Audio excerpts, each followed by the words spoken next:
Well, hello there. This is Grandpa Bill, and I wanted to read a book to my grandkids, Mason and Claire and Emily. My mother used to love to read, and I love to read, and I hope you do too someday. And one way to help you get started is to maybe read a book to you once in a while. And what I want to do is see if I can't get this posted on YouTube, and then you can go on there and watch it anytime you like from anywhere you want. And you're always welcome to give me a call. So, love you very much, and we're going to get started here today. Alright, guys, today I'm going to read you a story called Tom Thumb. It's a fairy tale by the Grimm Brothers, and it was translated by Edgar Taylor and Marian Edwards. And it goes like this. A poor woodman sat in his cottage one night, smoking his pipe by the fireside, while his wife sat by his side spinning.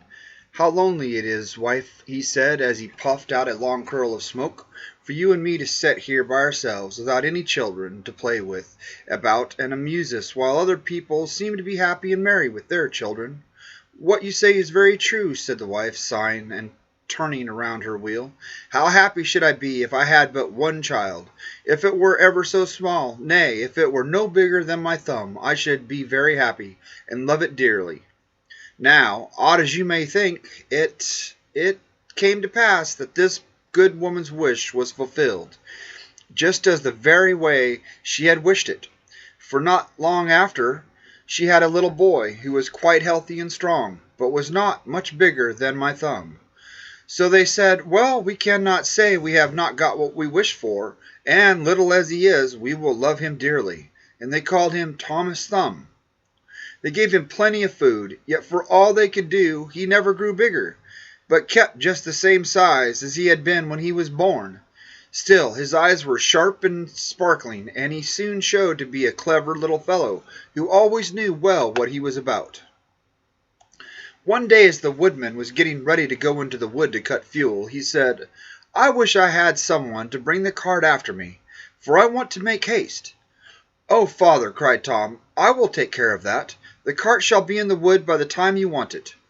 Then the woodman laughed and said, "How can that be? You cannot reach up to the horse's bridle." "Never mind that, father," said Tom. "If my mother will only harness the horse, I will get into his ear and tell him which way to go." "Well," said the father, "we will try for once." When the time came, the mother harnessed the hot horse to the cart and put Tom into his ear. And as he sat there, the little man told the beast how to go, crying out, "Go on," and "Stop," as he wanted, and thus the horse went on just as well as if the woodsman had driven it himself into the wood. It happened that as the horse was going a little too fast, and Tom was calling out, "Gently, gently," two strangers came up. "What an odd thing that is," said one. "There is a cart going along, and I hear a carter talking to the horse, but yet I can see no one." "That is queer indeed," said the other.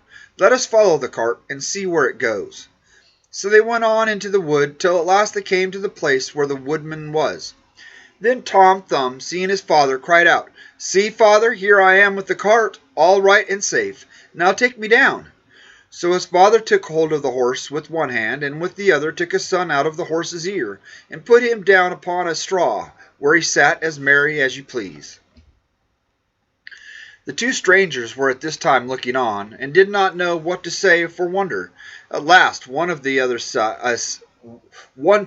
aside, and said, "That little urchin will make our fortune if we can get him, and carry him about from town to town as a show. We must buy him." So they went up to the woodman and asked him what he would take for the little man. "He will be better off," said they, "with us than they will with you." "I won't sell him at all," said the father.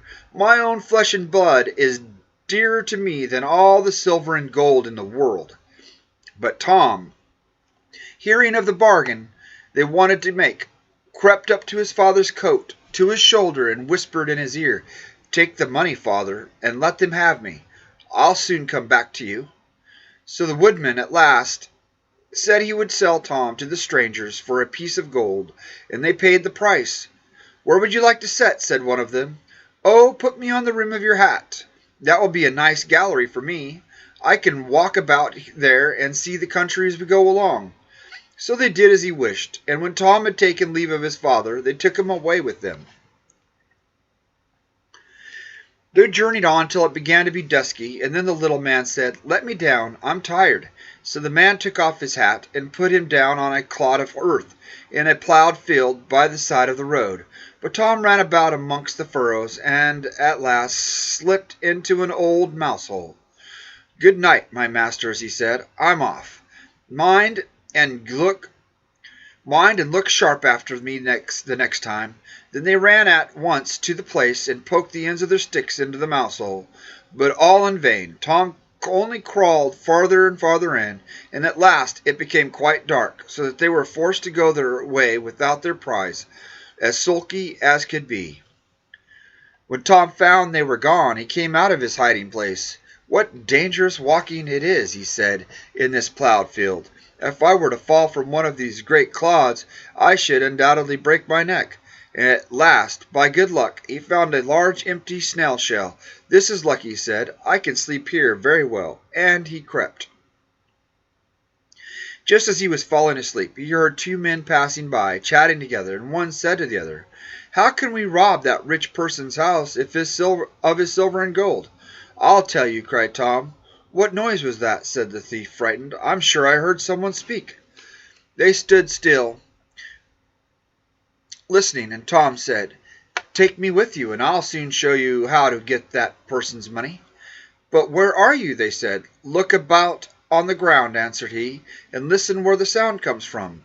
At last the thieves found him out, and lifted him up on their hands. "You little urchin," they said, "what can you do for us?" "Why, I can get between the iron window bars of the parson's house, and throw you out whatever you want." "That's a good thought," said the thieves. "Come along, we shall see what you can do." When they came to the parson's house, Tom slipped through the window bars into the room, and then called out as loud as he could bawl, "Will you have all that is here?" At this the thieves were frightened and said, "Softly, softly, speak low, that you may not awaken anybody." But Tom seemed as if he did not understand them, and bawled out again, "How much will you have? Shall I throw it all out?" Now the cook lay in the next room, and hearing a noise, she raised herself up in her bed and listened. Meantime the thieves were frightened and ran off a little way, but at last they plucked up their hearts and said, "The little urchin is only trying to make fools of us." So they came back and whispered softly to him, saying, "Now let us have no more of your roguish jokes, but throw us out some of the money." Then Tom called out as loud as he could, "Very well, hold your hands, here it comes."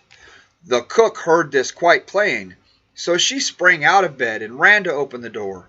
The thieves ran off as a wolf was at their tails, and the maid, having groped about and found nothing, went away for a light. By the time she came back, Tom had slipped off into the barn, and when she had looked about and searched every hole and corner and found nobody, she went to bed, thinking she must have been dreaming with her eyes open. The little man crawled about in the hay loft, and at last found a snug place to finish the night's rest in. So he laid himself down, meaning to sleep till daylight, and then find his way home to his father and mother. But alas, how woefully he was undone! What crosses and sorrows happen to us all in this world! The cook got up early, before daybreak, to feed the cows, and going straight to the hayloft, carried away a large bundle of hay, with the little man in the middle of it. Fast asleep, he still, however, slept on, and did not awake till he found himself in the mouth of the cow. For the cook had put the hay into the cow's rick, and the cow had taken Tom up in a mouthful of it. "Good lack-a-day," he said, "how came I to tumble into the mill?" But he soon found out where he really was, and was forced to have all his wits about him, that he might not get between the cow's teeth, and so be crushed to death. At last he ran into her stomach. "It is rather dark," said he. "They forgot to build windows in this room to let the sun in. A candle would be no bad thing." Though he had the best of his bad luck, he did not like his quarters at all, and the worst of it was that more hay was always coming down, and the space left for him became smaller and smaller. At last he cried out as loud as he could, "Don't bring me any more hay! Don't bring me any more hay!" The maid happened to be just then milking the cow, and hearing someone speak, but seeing nobody, and yet being quite sure it was the same voice that she had heard in the night, she was so frightened that she fell off her stool and overset the milk pail. As soon as she could pick herself up out of the dirt, she ran off as fast as she could to her master, the parson, and said, "Sir, sir, the cow is talking." But the parson said, "Woman, thou art surely mad." However, he went with her into the cow-house to try and see what was the matter. Scarcely had they set foot in the threshold when Tom called out, "Don't bring me any more hay." Then the parson himself was frightened, and thinking the cow was surely bewitched, told his man to kill her on the spot. So the cow was killed and cut up, and the stomach in which Tom lay was thrown out upon a dunghill. Tom soon set himself to work to getting out, which was not a very easy task, but at last, just as he had made room to get his head out, fresh ill luck befell him. A hungry wolf sprang out and swallowed up the whole stomach, with Tom in it, at one gulp, and ran away. Tom, however, was still not disheartened, and thinking the wolf would not dislike having some chat with him as he was going along, he called out, "My good friend, I can show you a famous treat." "Where's that?" said the wolf. "In such and such a house," said Tom, describing his own father's house. "You can crawl through the drain into the kitchen and then into the pantry, and there you will find cakes, ham, beef, cold chicken, roast pig, apple dumplings, and everything your heart can wish." The wolf did not want to be asked twice, so that very night he went to the house and crawled through the drain into the kitchen, and then into the pantry, and ate and drank there to his heart's content. As soon as he had enough, he wanted to get away, but he had eaten so much that he could not go out by the same way he came in. This was just what Tom had reckoned upon, and now he began to set up a great shout, making all the noise he could. "Will you be easy?" said the wolf. "You'll awaken everybody in the house if you make such a clatter." "What's that to me?" said the little man. "You have had your frolic, now I've a mind to be merry myself." And he began singing and shouting as loud as he could. The woodman and his wife, being awakened by the noise, peeped through a crack in the door. But when they saw a wolf was there, you may well suppose that they were sadly frightened, and the woodman ran for his axe, and gave his wife a scythe. "Do you stay behind," said the woodman, "and when I have knocked him on the head, you must rip him up with that scythe." Tom heard all of this and cried out, "Father, father, I am here. The wolf has swallowed me." And his father said, "Heaven be praised, we have found our dear child again." And he told his wife not to use the scythe for fear she should hurt him. Then he aimed a great blow and struck the wolf on the head and killed him on the spot.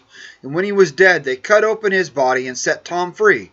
"Ah," said the father, "what fears we have had for you."